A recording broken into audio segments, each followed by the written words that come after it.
Bismillahirrahmanirrahim. Assalamualaikum warahmatullahi wabarakatuh. Bismillah, alhamdulillah, wassalahu wassalamu ala rasulillah wa ala alihi wa sahbihi wa man walah. Teman-teman yang saya hormati, guru-guru yang saya muliakan, alhamdulillah kembali lagi hadir di Ngopi Channel yang selalu mengedukasi masyarakat Indonesia.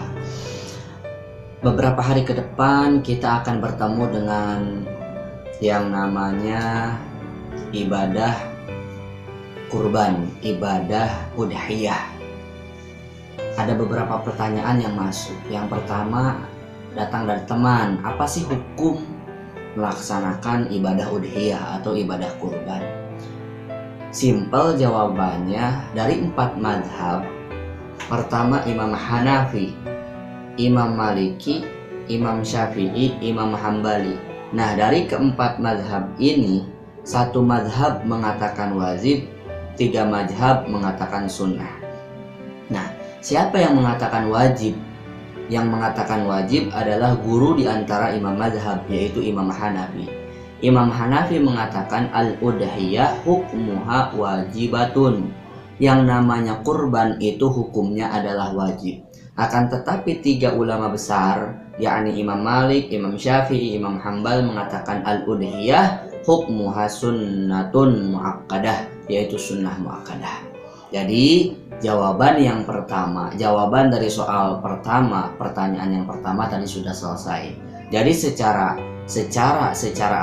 secara hukum yang datang dari Kangjeng Nabi tidak dijelaskan, ya.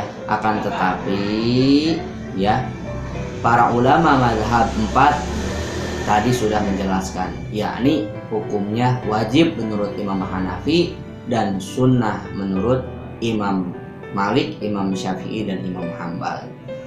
Terkhusus di dalam mazhab Imam Syafi'i sudah jelas. Contoh misalkan di dalam kitab Busyrul Karim, ya, di dalam kitab Busyrul Karim, Syekh Sa'id bin Muhammad, beliau menjelaskan bahwa udhiyah hiya sunnatun muakkadah, ya, jadi hukumnya sunnah muakkad.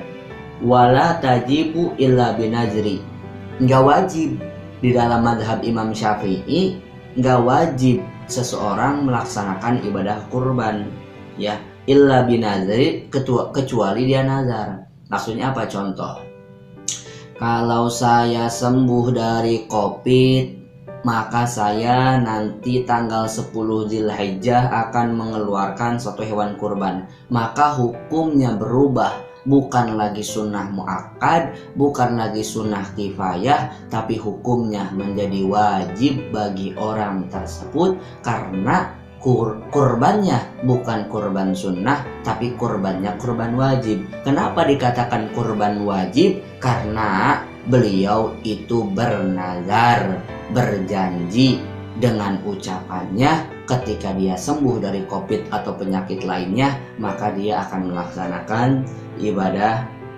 kurban. Nah, dijelaskan lagi di dalam ini kitab bahwa hukum memakan daripada daging kurban itu boleh, karena di dalam mazhab Imam Syafi'i sebenarnya ada 2 qaul qadim dan qaul jadidnya. Qaul qadimnya mengatakan 1/2, artinya dibagi 2. Ketika kita berkurban 1 kambing, maka kita boleh mengambil setengahnya. Tetapi ada pendapat baru, qaul jadid, yaitu 1/3. Ketika kita misalkan memberikan hewan kurban beratnya 90 kilo bersih, maka kita boleh mengambil 30 kilonya. Akan tetapi dijelaskan lagi oleh ulama di dalam mazhab Imam Syafi'i, lebih afdol diberikan semuanya, akan tetapi kita alap berkah dari daging tersebut, boleh memakannya dengan ya, sesuap 2 suap dengan tujuan alap berkah atau mencari berkah.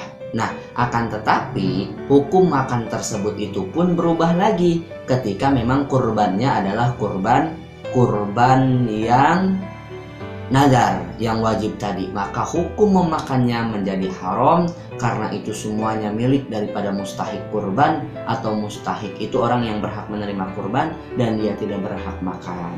Jadi hukum makannya pun ada 2. Boleh ketika memang itu adalah kurbannya kurban sunnah. Yang kedua bisa menjadi haram ketika kurbannya adalah kurban nazar, kurban yang wajib.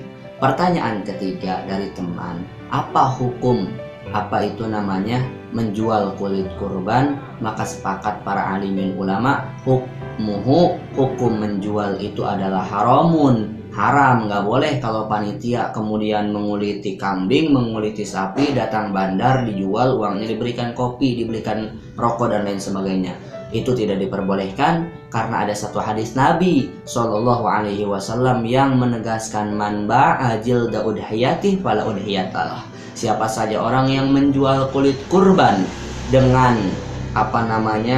bukan si mustahik yang menjualnya, fala udhiyatalah, maka tidak ada kurban baginya. Bayangkan, ada ancaman dari Kangjeng Nabi bahwa kita selaku panitia dilarang untuk berbuat semena-mena di dalam melaksanakan ibadah kurban. Mudah-mudahan kultum kuliah 7 menit ini bisa bermanfaat bagi pecinta Ngopi Channel. Jangan lupa like, subscribe, share, and comment. Sekian, terima kasih. Ketika ada pertanyaan, mangga diketik di kolom komentar. Undur maqala wala tanjur man qala. Assalamualaikum warahmatullahi wabarakatuh.